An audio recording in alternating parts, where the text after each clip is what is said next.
श्री सरस्वती मैया की जय, श्री कृष्णचंद्र भगवान की जय। देखिए, आज हम चर्चा करने वाले हैं कि क्या कुछ ज्योतिषी फेंक पट्टी करते हैं। बिल्कुल ये सही बात है,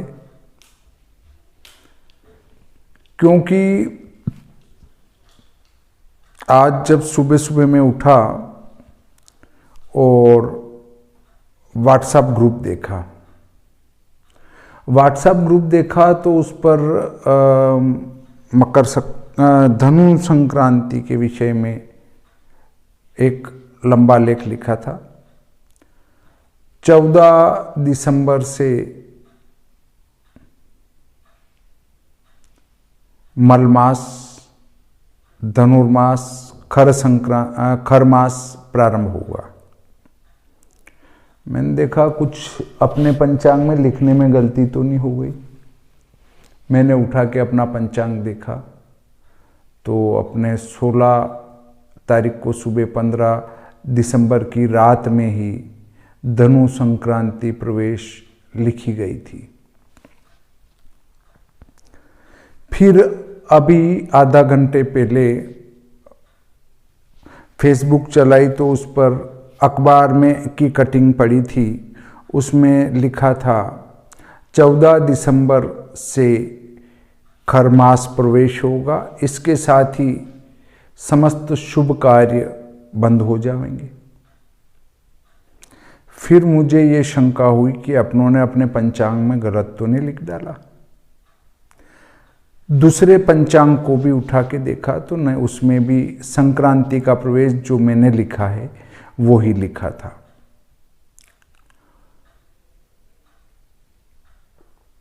संक्रांति जो धनु संक्रांति लगती है वो हमेशा ही 16 दिसंबर को ही लगती है। धनु संक्रांति 16 दिसंबर और मकर संक्रांति 14 जनवरी। 15 दिसंबर की रात्रि सूर्यास्त बाद और 16 दिसंबर में ही और 17 तारीख के सूर्योदय के पहले, इसके बीच में ही धनु संक्रांति प्रवेश होती है। खरमास प्रारंभ होता है, मलमास प्रारंभ होता है। ये मेरा पूर्व का अनुभव है। 70 वर्षों से ऐसा ही होता आ रहा है। आगे की लंबी चौड़ी बात मैं नहीं करता कि 400 साल पहले ऐसा योग था, 700 साल पहले ऐसा योग था, 800 साल पहले ऐसा योग था, 1000 साल पहले ऐसा योग था। मेरे पास इतने पुराने पंचांग भी नहीं हैं, इसलिए मैं इतनी पुरानी बातों को न करते हुए ये कहूँगा कि 70 वर्षों तक के आप पंचांग उठा के देखेंगे तो वो 14 दिसंबर को कभी भी धनु संक्रांति प्रवेश नहीं हुई है, खरमास प्रवेश नहीं हुआ है, मलमास प्रवेश नहीं हुआ है। तो फिर ये व्यक्ति किस प्रकार से इस प्रकार की फेंक पट्टी वाली बात कर रहे हैं कि 14 दिसंबर से खरमास प्रवेश होगा और इसके साथ ही समस्त शुभ कार्य बंद हो जाएंगे। क्या ये विद्वान लोग स्वयं सिद्ध पुरुष हैं जो अपनी दिव्य दृष्टि से देखकर बता रहे हैं, या फेंक पट्टी कर रहे हैं, या ज्योतिष का मजाक बना रहे हैं? जिस चीज से वो इनकम कर रहे हैं उसी को एक मजाक, खेल का विषय बनाना चाहते हैं। दूसरे लोग उठा के कहेंगे कि ये देखो साहब, आप क्या लिखा है इसमें, तो ये लोग क्या कहेंगे और लोगों में क्या अंधविश्वास फैलेगा। दूसरे लोग ये कहेंगे देखो तुम्हारे धर्म में संक्रांति लग रही है और 16 को लिख रहे हैं 14 को, क्या सही माने।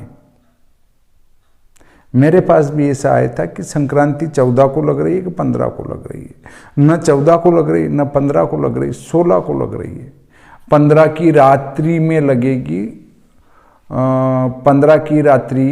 15 दिसंबर की रात्रि और 16 के सुबह 3:44 के लगभग। जब संक्रांति का प्रवेश ही 15 तारीख निकलने के बाद 16 में होगा, यहाँ हम अंग्रेजी मत को प्रधानता नहीं दे रहे हैं।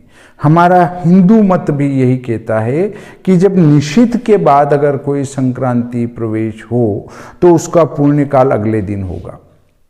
अर्थात धनु संक्रांति मलमास खरमास का प्रवेश रात्रि में 3:45 बजे हो रहा है। प्रवेश संवत 2078 शक 1943 मार्गशीर्ष शुक्ल पक्ष द्वादशी बुधवार 15 दिसंबर की रात्रि और 16 दिसंबर को सुबह 3:45 बजे के लगभग धनु संक्रांति मलमास प्रवेश होगा, खरमास प्रवेश होगा। इसके बाद समस्त शुभ कार्य बंद हो जाएंगे। 15 तारीख पूरा संक्रांति नहीं है, दिन भर खाली है। तो 14 और 15 दोनों दिन संक्रांति नहीं लगनी है। 15 की भी रात्रि में लगेगी जो वो 16 तारीख हो जाएगी। और 15 माने उदय से उदय भी हम इसको माने तो भी इसका पुण्यकाल 16 तारीख को सूर्योदय से मान्य होगा।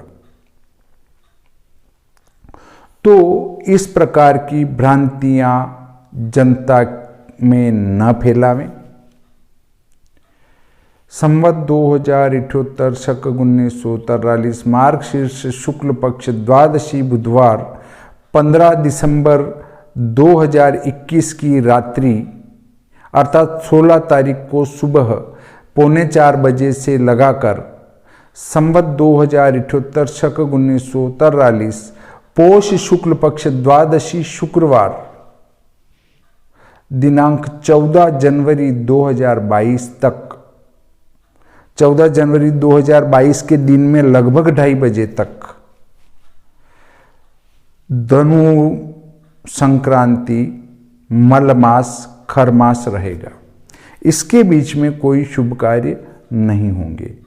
वैसे तो देखा जाए तो 14 तारीख को मंगलवार है, 15 तारीख को भरणी नक्षत्र है जो किसी भी शुभ कार्य में प्रशस्त नहीं है। हाँ, परंतु कोई व्यक्ति मान लो अत्यावश्यकता में अड़ ही जाता है तो फिर सूक्ष्म नक्षत्र देखकर इसमें शुभ कार्य करने का शास्त्र आदेश देते हैं, तो उसमें उस समय आप कर सकते हैं। परंतु अब जिनने लेख लिख दिया वो ये कहेंगे, कई लोगों ने लिखा, एक दो ने नहीं लिखा, कई लोगों ने लिखा और फिर तो कॉपी पेस्ट चल जाती है व्हाट्सएप में, तो व्हाट्सएप फेसबुक पर कॉपी पेस्ट चल जाती, तो ये बातें बिल्कुल गलत है, ऐसा नहीं करना चाहिए। अब खरमास नाम कैसे पड़ा? भगवान सूर्य अपनी गति से चल रहे थे कि उनके घोड़ों को, रथ में जुते हुए घोड़ों को बहुत प्यास लग जाती है, वे पानी पीने का करते हैं, परंतु सूर्य भगवान भी चाहते हैं कि उनको पानी पिलाऊं, पर फिर विचार आता है कि यदि मैं रुक जाता हूं तो संसार का क्या होगा। इतने में ही तालाब के किनारे से चलते हैं और उनकी निगाह 2 गधों पर पड़ती है, तो वे घोड़ों को खोलते ही उन गधों को जोतकर और चल देते हैं। 1 मास तक लगभग गधे रथ में चलते हैं और जब गधे थकने लग जाते हैं तब घोड़े वापस विश्राम करके और तैयार हो जाते हैं, तो वो घोड़े वापस जोत दिए जाते हैं। 1 महीने बाद जब मकर संक्रांति प्रवेश होती है तो इतने में मकर संक्रांति का प्रवेश हो जाता है। तो इसीलिए इस बीच के समय में जो खर जुते हुए थे रथ में उसको खरमास कहते हैं और इस खरमास में शुभ कार्य वर्जित हैं। अब दूसरी बात एक ये आती है कि एक राजा सूर्य जब गुरु जी के घर में जाता है, मतलब धनु राशि गुरु की है, इसलिए जब धनु राशि में सूर्य देव जाते हैं राजा, तो गुरु जी अन्य सारा ध्यान हटाकर केवल राजा की तरफ ही लगा देते हैं। इससे शुभ कार्यों की रोक है। दूसरी बात, सूर्य जब गुरु की राशि में जाता है तो वो बृहस्पति अपना शुभत्व कम करके सूर्य का गुण ग्रहण कर लेते हैं, जिसमें पृथकता है, तेज है, आघातात्मक गुण हैं। तो ऐसे गुण बृहस्पति में आ जाने के कारण से इसमें शुभ कार्य वर्जित किए गए हैं। और भी कारण हो सकते हैं, वे दिव्य दृष्टा ऋषि बता सकते हैं, जिनने इन नियमों को प्रतिपादित किया और उन्होंने कहा कि धनु संक्रांति मल मास में कोई भी शुभ कार्य नहीं किया जावे। तो ये उनने कोई विशेष खोज के आधार पर किया होगा, यह नहीं कह सकते किस आधार पर किया, पर कुछ न कुछ उनने अच्छा ही किया होगा।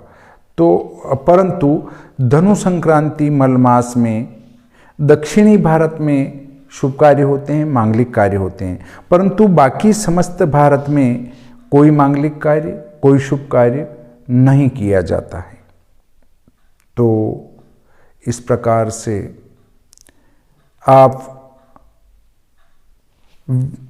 व्हाट्सएप, फेसबुक आदि के लेखों को और अखबार में दी गई कटिंग को न देखते हुए वास्तविकता पर विश्वास करें और इन फेंक पट्टी करने वाले लोगों की बातों में न आवे।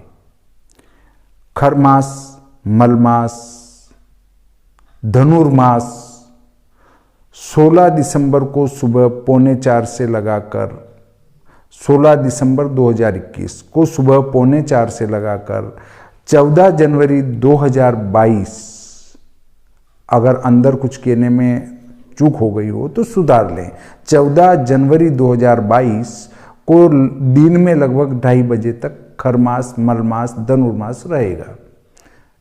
इसी के साथ मैं आज का ये प्रकरण यहीं समाप्त करता हूँ। श्री सरस्वती मैया की जय, श्री कृष्णचंद्र भगवान की जय।